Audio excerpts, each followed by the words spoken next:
આદિવાસીઓના સાચા અર્થમાં મસીહા છોટુ દાદા છે. ચેતર અને મહેશ વસાવા બંને કારીગર છે. કેમ કે છોટુ દાદા એ કહી રહ્યા છે આ બંનેને કે કારીગર નહીં બનો, કાર્યકર બનો. હું ગુજરાતના આદિવાસી જનતાને એ કહેવા માંગુ છું કે હું પોતે છોટુ દાદાના ગામડામાં જઈને છોટુ દાદા સાથે 6 કલાક વિતાવ્યા છું અને છોટુ દાદા સાથે બેસીને લંચ પણ લીધા છું. અને હું છોટુ દાદાને એનાલિસિસ કરીને એ કહી શકું છું કે છોટુ દાદા જેવા વિશાલ હૃદયવાળા વ્યક્તિ, વિશાલ વ્યક્તિત્વવાળા વ્યક્તિ અને આદિવાસીઓના સાચા રૂપમાં જે મસીહા હોઈ શકે એ ના તો ચેતર વસાવા છે અને ના તો મહેશ વસાવા છે. 1990માં ગુજરાતમાં જ્યારે કોંગ્રેસના લહેર ચાલી રહ્યા હતા ત્યારે છોટુ દાદા જનતા દળ યુના ટિકિટથી ઝઘડિયા વિધાનસભાથી ધારાસભ્ય બન્યા છે.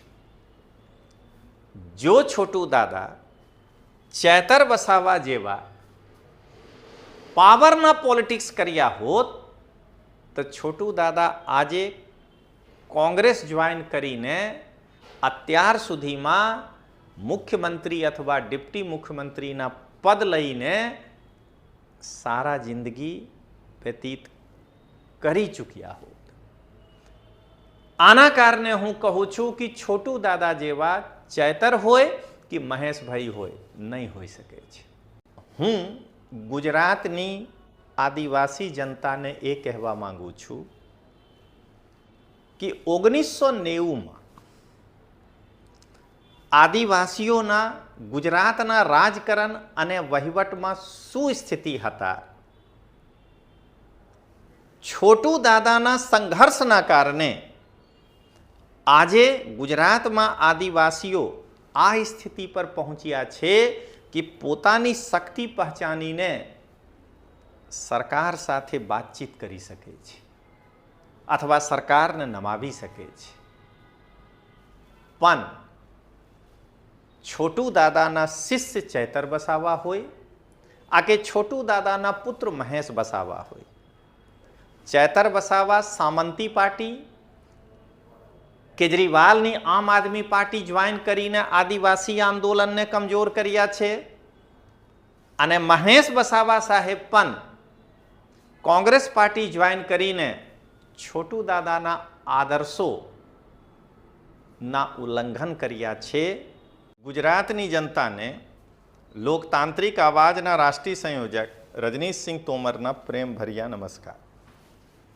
દોસ્તો, આજથી 2-3 દિવસ પહેલા આદિવાસી મસીહા છોટુ વસાવા સાહેબના પુત્ર મહેશ વસાવા જે ભૂતકાળમાં અથવા અત્યારે ભૂતપૂર્વ ડેડિયાપાડાના ધારાસભ્ય છે, કોંગ્રેસ પાર્ટી જોઈન કરી લીધા છે. અને કોંગ્રેસ પાર્ટી જોઈન કર્યા પછી છોટુ દાદાથી કેટલાક યુટ્યુબર પ્રશ્ન પણ કર્યા છે. છોટુ દાદા બહુ સંતુલિત રીતે જવાબ પણ આપ્યા છે.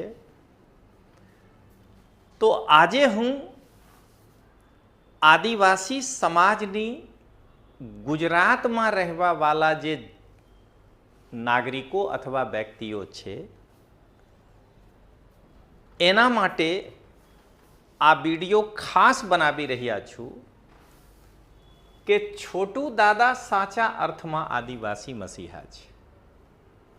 ચેતર અને મહેશ વસાવા બંને કારીગર છે, કાર્યકર નથી. આ છોટુ દાદાના શબ્દ છે. કારીગર બનો, કારીગર નથી. તો મિત્રો, હું પોતાના વિચાર રજૂ કરવા પહેલા એક પંચ કહું છું. ગુજરાતની આદિવાસી જનતાને હું એ અપીલ કરવા માંગુ છું કે આદિવાસીઓના સાચા અર્થમાં મસીહા છોટુ દાદા છે. ચેતર અને મહેશ વસાવા બંને કારીગર છે. કેમ કે છોટુ દાદા એ કહી રહ્યા છે આ બંનેને કે કારીગર નહીં બનો, કાર્યકર બનો. હવે દોસ્તો, છોટુ દાદાથી હું એક વખત મળવા છોટુ દાદાના ગામડામાં હું ગયા હતા અને છોટુ દાદા સાથે હું પોતે 6 કલાકથી વધુ સમય વિતાવ્યા છું. છોટુ દાદાના ઘેરમાં બેસીને છોટુ દાદા સાથે હું લંચ લીધા છું. તો હું એ કહેવા માંગુ છું કે છોટુ દાદાના વ્યક્તિત્વ કયા પ્રકારના છે એના હું બહુ નજીકથી જોયા છું. છોટુ દાદાના ઇન્ટરવ્યૂ પણ લોકતાંત્રિક આવાજ પર આવી ચૂક્યા છે અને છોટુ દાદાથી હું પર્સનલી મળ્યા છું. 6 કલાક છોટુ દાદા સાથે વાતચીત કર્યા છું અને હું પોતે આ નિષ્કર્ષ પર પહોંચ્યા છું કે છોટુ દાદા જેવા ચૈતર હોય કે મહેશ વસાવા હોય નહીં હોઈ શકે છે. અને હું યુપીએસસી અને જીપીએસસીના વિદ્યાર્થીઓના 25 વર્ષોથી માર્ગદર્શન આપી રહ્યા છું. હું જે એનાલિસિસ કરું આ એનાલિસિસ બહુ પાકું મગજથી પ્લસ અને માઇનસ બંનેને ભેગા કરીને હું કોઈ પણ એનાલિસિસ કરું છું. તો હું આજે છોટુ દાદા માટે જે કહેવા માંગુ છું એના એક પંચના રૂપમાં દોસ્તો, હું ગુજરાતના આદિવાસી જનતાને એ કહેવા માંગુ છું કે હું પોતે છોટુ દાદાના ગામડામાં જઈને છોટુ દાદા સાથે 6 કલાક વિતાવ્યા છું અને છોટુ દાદા સાથે બેસીને લંચ પણ લીધા છું. અને હું છોટુ દાદાને એનાલિસિસ કરીને એ કહી શકું છું કે છોટુ દાદા જેવા વિશાલ હૃદયવાળા વ્યક્તિ, વિશાલ વ્યક્તિત્વવાળા વ્યક્તિ અને આદિવાસીઓના સાચા રૂપમાં જે મસીહા હોઈ શકે એ ના તો ચેતર વસાવા છે અને ના તો મહેશ વસાવા છે. દોસ્તો, સૌથી પહેલા કે ચેતર વસાવા મહત્વાકાંક્ષાના શિકાર હોઈને બીટીપી છોડ્યા હતા. કશું વાંધો નહીં, આ લોકતંત્ર છે. લોકોના મનમાં પોતાના વિકાસ માટે કંઈ પણ રસ્તો હોઈ શકે છે. પણ ચેતર વસાવા છોટુ દાદાથી શીખ્યા નથી. છોટુ દાદા 1990માં જ્યારે ગુજરાતમાં કોંગ્રેસની લહેર હતી, એક નવા ઉમેદવારના રૂપમાં જનતા દળ યુથી ચૂંટણી ઝઘડિયાથી જીત્યા છે. તે સમયે જો છોટુ દાદા પોતાના રાજકીય વિકાસ માટે વિચાર કર્યા હોત તો આજે છોટુ દાદા એક વખત કોંગ્રેસ તરફથી મુખ્યમંત્રી, ઉપમુખ્યમંત્રી આ પદ પર પહોંચી શક્યા હોત. પણ છોટુ દાદા આદિવાસીઓના સંઘર્ષ માટે એવા વિકલ્પ ચૂન્યા હતા જેમાં સંઘર્ષના માર્ગ છે અને કોઈ પણ સામંતી પાર્ટી સામે છોટુ દાદા સરેન્ડર નથી કર્યા. જ્યારે ચેતર વસાવા તાનાશાહ, સામંતી કેજરીવાલ સામે સરેન્ડર કરી ગયા છે. તો ચેતર છોટુ દાદા નહીં હોઈ શકે છે. દોસ્તો, તમે અહીંયા આને એક પંચના રૂપમાં જુઓ. 1990માં જ્યારે છોટુ દાદા, ફરીથી આ પંચ બોલું છું, 1990માં ગુજરાતમાં જ્યારે કોંગ્રેસના લહેર ચાલી રહ્યા હતા ત્યારે છોટુ દાદા જનતા દળ યુના ટિકિટથી ઝઘડિયા વિધાનસભાથી ધારાસભ્ય બન્યા છે.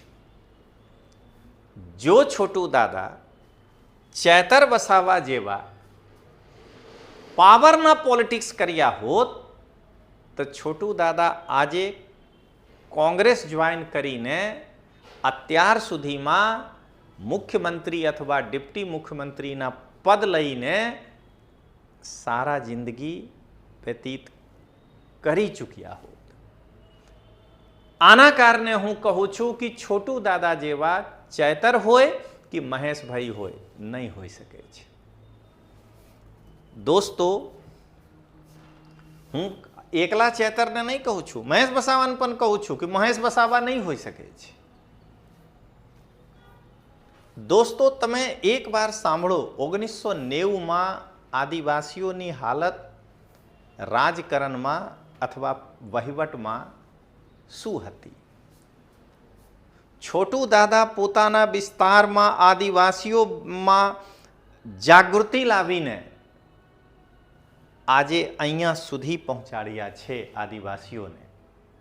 અને એના સહારા લઈને છોટુ દાદાને ધોકો આપનાર ચેતર વસાવા એક સામંતી પાર્ટી જોઈન કરીને, અને એવી રીતે મહેશ વસાવા પણ કોંગ્રેસ પાર્ટી જોઈન કરીને આજે છોટુ દાદાના આદર્શોને કમજોર કર્યા છે. તો દોસ્તો, અહીંયા હું એક અંતિમ પંચ સાથે પોતાનું વિચાર પૂરું કરું છું. હું ગુજરાતની આદિવાસી જનતાને એ કહેવા માંગુ છું કે 1990માં આદિવાસીઓના ગુજરાતના રાજકારણ અને વહીવટમાં શું સ્થિતિ હતા.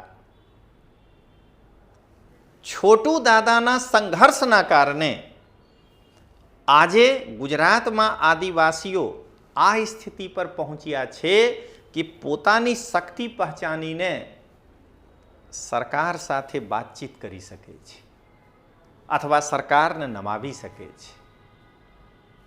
પણ છોટુ દાદાના શિષ્ય ચેતર વસાવા હોય આ કે છોટુ દાદાના પુત્ર મહેશ વસાવા હોય, ચેતર વસાવા સામંતી પાર્ટી, કેજરીવાલની આમ આદમી પાર્ટી જોઈન કરીને આદિવાસી આંદોલનને કમજોર કર્યા છે. અને મહેશ વસાવા સાહેબ પણ કોંગ્રેસ પાર્ટી જોઈન કરીને છોટુ દાદાના આદર્શોના ઉલ્લંઘન કર્યા છે. આ શબ્દો સાથે દોસ્તો આજના વિચાર હું પૂરું કરું છું. આદિવાસી જનતાથી ખાસ અપીલ છે કે છોટુ દાદાના હાથ મજબૂત કરો.